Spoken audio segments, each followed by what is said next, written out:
And that's how I feel about the dogs. I can't save them all, but I can save this one. I can't educate everybody about how to treat dogs, but I can work with that one person that's in front of me.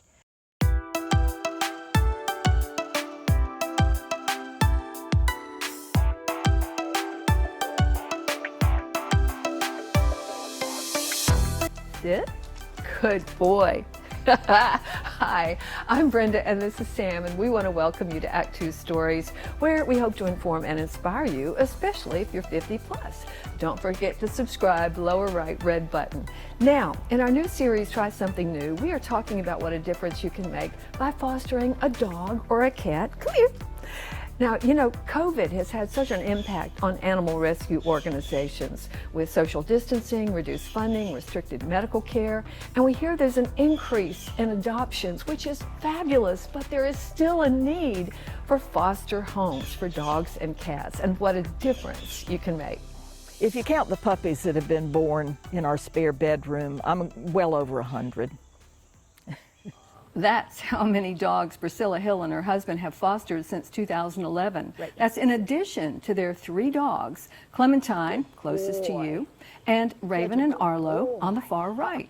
She takes in all kinds of dogs, but mainly dogs that don't seem to have much of a chance of finding a home. My gifts are really my patience with dogs that are unadoptable or considered unadoptable, where the normal family that was coming into the shelter and looking for a dog to adopt would never choose this dog.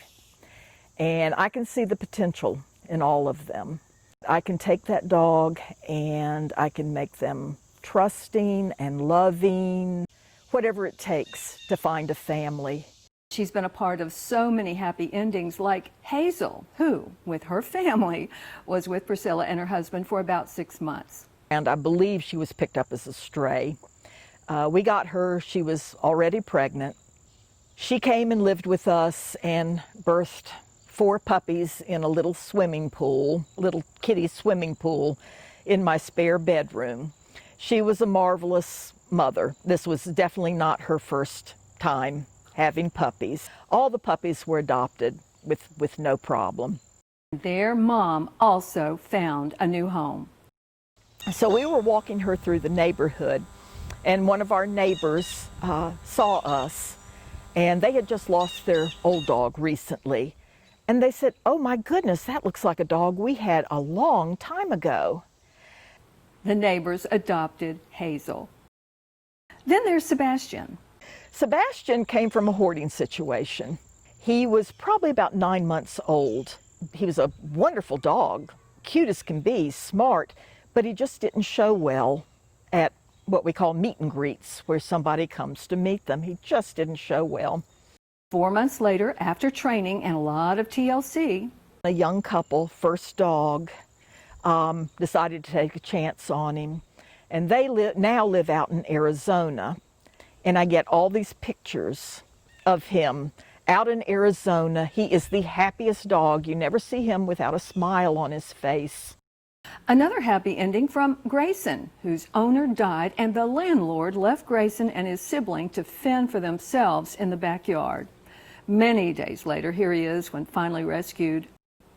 And Grayson today in his new home. You do fall in love with every foster that comes in your house. I have shed many tears over adopting a dog. I would love to keep many of them. So many dogs who deserved a second chance and got one thanks to caring people like Priscilla.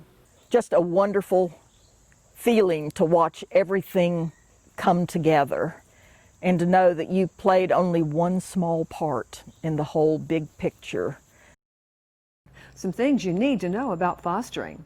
Time. It can take a lot, especially if you're fostering puppies and kittens. Money. Many foster programs provide food and veterinary care.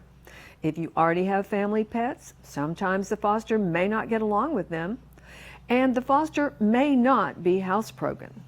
To find a foster rescue organization, try Googling fostering dogs near me, fostering dogs in my area, foster dog organizations near me, or the same for cats. You'll probably have to fill out an application, and you should talk with some folks who have fostered with that organization and see if they've had a good experience. Priscilla volunteers for Mountain Pet Rescue in Asheville, North Carolina. Here's their website, and they foster cats too. What could be a greater reward than saving a life? And by having a foster in your home, you free up a space in a shelter for another dog or cat. Now, if fostering isn't quite your thing, there's so many ways you can help. You can donate food and money. You can volunteer in other ways. And most of all, you can adopt. So try something new. It could be that fostering a dog or a cat in your home is just right for you. So give it a try. Don't forget to watch the first part in this series. And thanks so much for joining us. Don't forget, try something new. See you next time.